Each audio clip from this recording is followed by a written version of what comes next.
RP Games Brasil. Salve, salve jogadores e jogadoras, salve, salve galera do RP Games Brasil. Meu nome é Felipe Lutalo e hoje eu vou continuar aqui na resenha de como eu comecei a jogar RPG. Mas antes de mais nada, já se inscreva no canal, deixa o seu like e aperta o sininho para você receber notificações, porque isso ajuda o canal a crescer e com o tempo vai nos dando aí mais e mais combustível para criar novos vídeos para você. Mas sem mais delongas, vamos lá. No primeiro vídeo eu falei que eu comecei a jogar pelo Dungeons & Dragons, sim, aquela caixa preta da Grow que chegou às minhas mãos através de um amigo em 1994. E no mesmo ano, logo a gente jogou ali por volta de agosto, setembro, e aí eu fiquei incumbido de fazer uma segunda aventura. Bem, eu havia comentado para vocês que eu fiz um mapa, meio que imitando ali a Dungeon de Zanzerten. E como eu não tinha nenhuma referência de como jogar RPG, eu fiquei imaginando como que eu ia fazer uma nova aventura e eu teria que criar um novo mapa para jogar. Enfim, eis que surge um amigo meu chamado Fábio Henrique, morava algumas casas distante da minha, e eu comentando com ele que eu havia jogado RPG, ele vira para mim e fala: Calangão, o apelido na época era Calango, Calangão, tem um amigo meu, Danilo, que joga RPG também, joga esse troço aí que você tá falando. De cara eu fiquei meio que ressabiado, eu falei, pô, não é possível que um cara que mora a 3 casas da minha sabia o que era RPG, jogava RPG e não me falou. Enfim, fui atrás do Danilo para entender o que ele jogava. E ele marcou um joguinho pra gente no final de semana e num sábado à tarde. Chegando lá na casa dele, ele puxa um livro todo xerocado, encadernado, assim, a gente colocava lá nos idos de 1994, a gente xerocava os livros e colocava os xerox dentro de pastas plásticas, aquelas pastas que a gente chamava de pastas de papel de carta. E aí ele começa a me falar sobre um jogo que ele descobriu, que ele pegou com um colega dele na escola, e ele ia mestrar uma aventura pra gente. O jogo se chamava Tagmar. Eu olhei assim, mas nunca ouvi falar desse jogo, Tagmar, que nome tão diferente. O Dungeons & Dragons, obviamente, que remetia ao desenho Caverna do Dragão, porém, o Tagmar não me remetia a nada. E aí, eu expliquei para ele, mostrei para ele o Dungeons & Dragons, e ele falou assim, não, o Tagmar é muito melhor. Primeiro que no Tagmar não tem classes, só classes de personagens. Você primeiro escolhe a raça do personagem, e depois que você escolher a raça do personagem, você escolhe a profissão do seu personagem. E aí eu vi que era um jogo também de fantasia medieval, e que seguia mais ou menos ali os mesmos moldes do Dungeons & Dragons. Bem, a gente começou a jogar. A ficha do Tagmar ela era uma ficha muito mais completa comparada com a ficha do Dungeons & Dragons. E o sistema de regra, apesar de usar os dados de D20, também usava o D10, ele tinha que consultar tabelas para definir as resoluções das nossas ações. Uma das coisas que eu percebi jogando Tagmar nessa tarde de sábado foi algo que um dos nossos colegas aí da blogosfera, da internet também, do nosso nicho do RPG, o Tio Nitro, fala: o sistema importa. E eu não me diverti tanto nesse início com o Tagmar, porque eu achei que o sistema estava um pouco travado, o jogo não se desenvolvia de forma fluida, né? E eu comecei a observar também como que o meu colega narrava, que era completamente diferente da primeira aventura que eu narrei. Bem, o Danilo, ele dava muito mais opções para a gente, ele colocava muito mais aventura na nossa mão e deixava a gente pensar muito mais nas nossas ações do que eu fiz na minha primeira aventura. Eu narrei a primeira aventura para ele também e ele falou assim: pô, Felipe, mas você já coloca os jogadores direto na ação, né? E era isso realmente que eu fiz, né? Então, assim, na minha primeira aventura, que os jogadores tiveram que mapear e lutar contra várias criaturas em um antigo forte dos anões, eu já coloquei os personagens na porta do forte. Então os jogadores não tinham por onde correr, eles não tinham como recuar. Eu só falei assim: vocês foram contratados e vocês estão na porta do forte, e aí vocês têm essa missão para fazer. Entretanto, o que o Danilo fez com a gente? Ele já começou a história em uma cidade, e aí a gente tinha que pensar quais armas que a gente ia comprar, a ração que a gente ia levar para viagem, se a gente ia comprar itens para viagem, como corda, como lampião, barraca, todos esses penduricários que nenhum aventureiro sai de casa sem tê-los, inclusive a vara de 3 metros. Brincadeira. Mas eu percebi que era uma aventura, né, que dava tempo dos jogadores se ambientarem, né, vamos dizer assim, uma narrativa que dava tempo dos jogadores se ambientarem ao cenário do jogo antes de eles entrarem na aventura propriamente dita.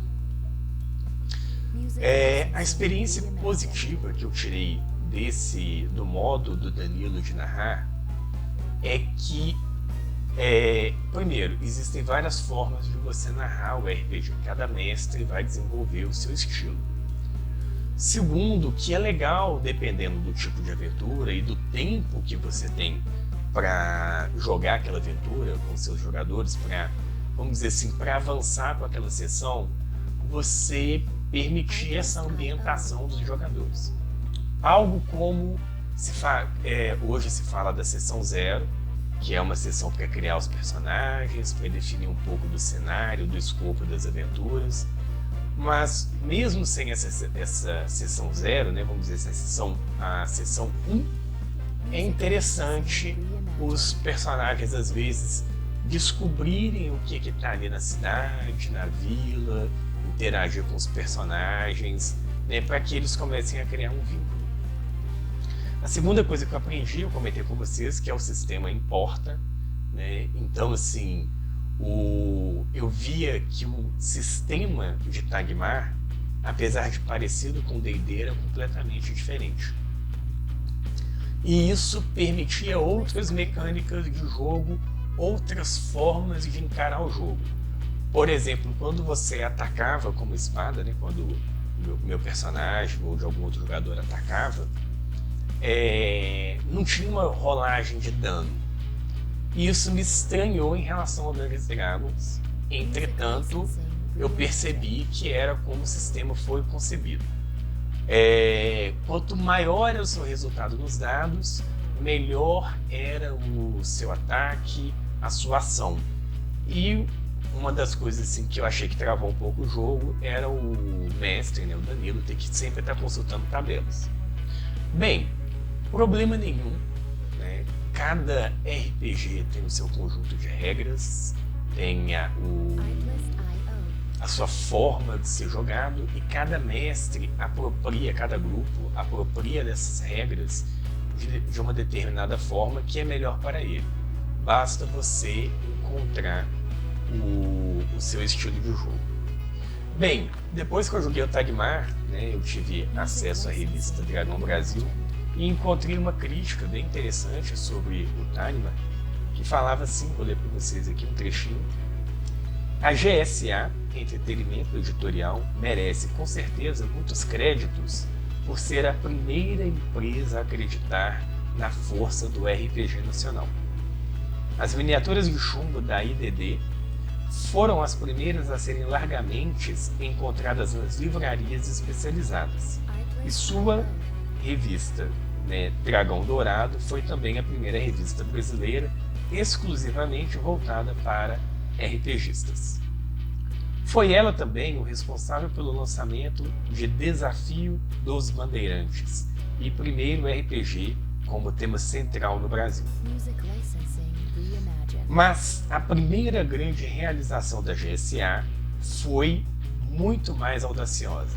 Em 1991, quando mal se ouvia falar em RPG no Brasil, um dos raríssimos sistemas de RPG no Brasil, a empresa lançou Tagmar.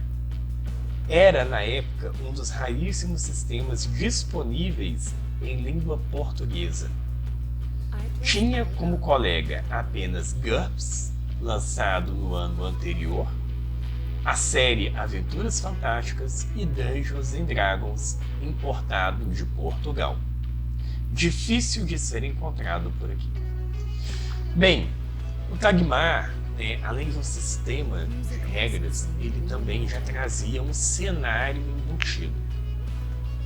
Eu não li o livro na época, eu apenas folheei um pouco, aquele xerox do meu amigo Danilo, e eu percebi uma coisa também assim na aventura que ele narrou pra gente, no primeiro RPG brasileiro, primeiro RPG lançado aqui na nossa terra, e criado por autores brasileiros.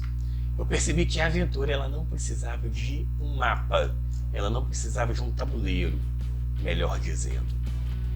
E isso me levou rapidamente a criar minha segunda aventura de Dungeons and Dragons, que aí depois eu conto para vocês como eu narrei Tagmar.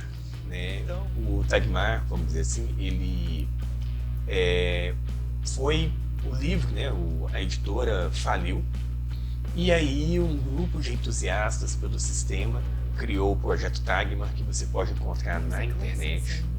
O Projeto Tagmar, ele lançou o Tagmar 2.0, hoje o Tagmar está na versão 3.0, e aí tem o livro de regras, e o livro de ambientação, o livro de monstros, o livro de objetos mágicos, que eu fiz até uma resenha no RP Games Brasil, vou deixar o link aqui na expansão do vídeo,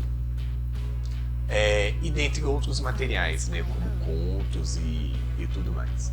É uma comunidade, a comunidade que joga Tagmar é uma comunidade bem pulsante aí na internet.